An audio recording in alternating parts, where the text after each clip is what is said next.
Olha, tem livros que a gente lê e tem livros que, de alguma forma, mudam a nossa vida. Hoje a gente vai mergulhar em um desses, Me Poupe, da Natália Arcuri. É um livro que virou um verdadeiro fenômeno, quase um manual de primeiros socorros para a nossa relação com o dinheiro. A promessa é ousada, revolucionar a vida financeira dos brasileiros. Vamos juntos entender os passos e as ideias por trás dessa jornada. E para começar, o livro já chega com essa pergunta bem direta. Pensa com sinceridade.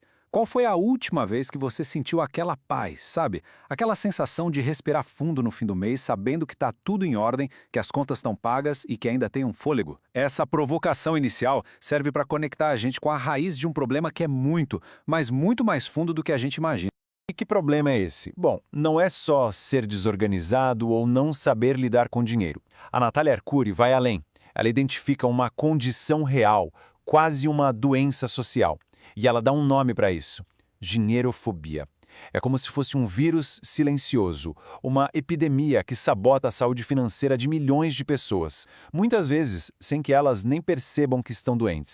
Dinheirofobia não é só ter dificuldade com matemática, não. É uma condição mesmo, um medo que quase paralisa a gente, que faz a gente evitar o assunto, adiar decisões importantes e, no final das contas, ser completamente dominado por ele. A grande virada de chave que o livro propõe é transformar aquela culpa que muita gente sente em um diagnóstico claro. E como em qualquer tratamento, diagnosticar o problema é o primeiro e mais crucial passo para a cura. E aí, como é que a gente sabe se esse vírus pegou a gente? Dá uma olhada nesses sintomas. Já sentiu vergonha de pechinchar como se estivesse fazendo algo errado? Já pensou que falar de dinheiro na mesa de jantar é falta de educação?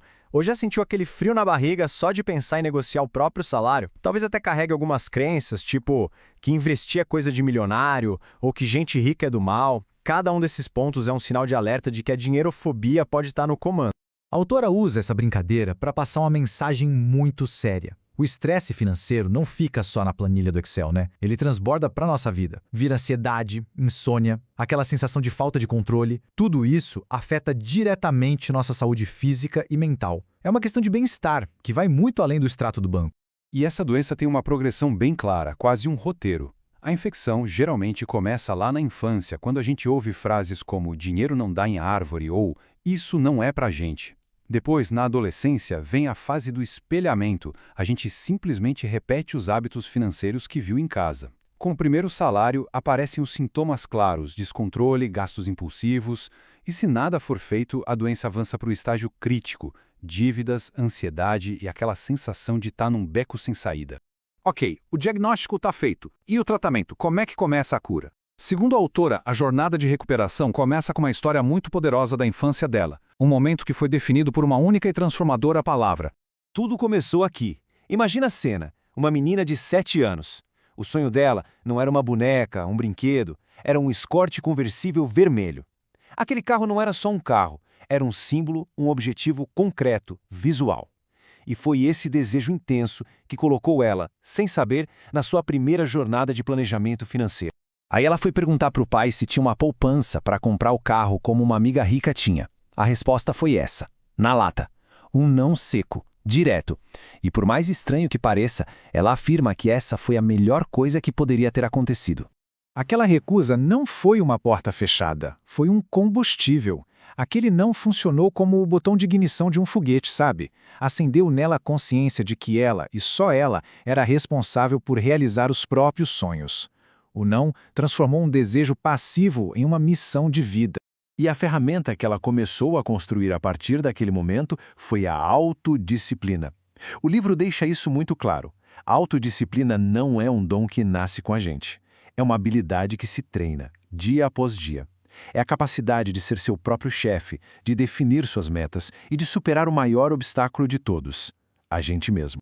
Então, fica claro que ter um objetivo torna o ato de economizar muito mais fácil. Mas como saber qual é o objetivo certo para a nossa vida? Antes de olhar para fora, para os sonhos de consumo, a gente precisa olhar para dentro. A jornada para a riqueza, como o livro mostra, começa no autoconhecimento. Esse exercício é muito poderoso porque ele força uma reflexão profunda. O que realmente move você? Para um pouco e pensa. Olhando para essa lista, o que fala mais alto no seu coração? É a liberdade de poder ir e vir? A segurança de ter uma rede de proteção? O status? O livro propõe esse exercício para a gente entender a raiz das nossas decisões. Alguém que valoriza a segurança vai ter objetivos muito diferentes de quem prioriza a liberdade. E saber isso, isso muda o jogo todo. Com seus valores em mente, a autora apresenta uma ferramenta super prática, os 5 Qs. Antes de qualquer compra importante, a ideia é se fazer essas 5 perguntas. Elas transformam o impulso em um plano. O que é o objeto, mas o porquê é o propósito, é a conexão com os seus valores. Isso garante que o seu dinheiro esteja trabalhando para o que realmente importa para você. E essa imagem aqui resume perfeitamente essa jornada. Começa com o bolso vazio, com a falta de recursos, mas, através do autoconhecimento para definir o destino e do planejamento para construir o caminho, essa realidade se transforma. O conhecimento aqui é a ponte que nos leva de onde a gente está para onde a gente realmente quer chegar.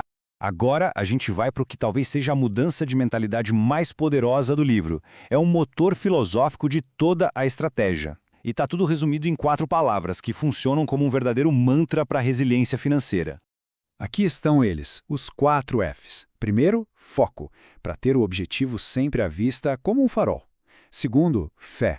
Não no sentido religioso, mas a fé inabalável na sua própria capacidade de executar o plano. Terceiro, força, que é a determinação para não desistir no meio do caminho. E o quarto F, o mais polêmico e talvez o mais libertador de todos, é a atitude de blindar a sua mente, de ignorar as críticas e as dúvidas de quem diz que você não vai conseguir. É a sua armadura psicológica. Quando a gente internaliza essa jornada de autoconhecimento, planejamento e a mentalidade dos 4 Fs, uma coisa fundamental acontece. A nossa relação com o dinheiro muda da água para o vinho. Ele deixa de ser um inimigo, uma fonte de estresse e se transforma em um verdadeiro parceiro de jornada. E essa citação resume a filosofia central do livro. Dinheiro não é o objetivo final, mas uma ferramenta incrivelmente poderosa. Ele pode sim trazer felicidade, mas só se a gente tiver clareza sobre o que é felicidade para a gente. E essa clareza, como a gente viu naquele exercício, nasce do autoconhecimento. E o grande desfecho é este.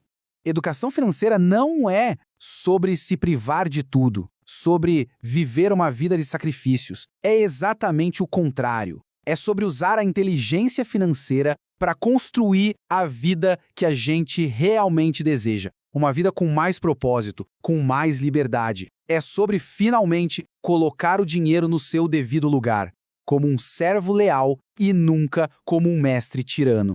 E a gente termina com essa reflexão. Pensa só. O que aconteceria se, a partir de hoje, você passasse a tratar o seu dinheiro não como uma preocupação, mas como o seu principal sócio na realização dos seus sonhos? O que mudaria na sua vida? A resposta, segundo o livro, é simples. Tudo.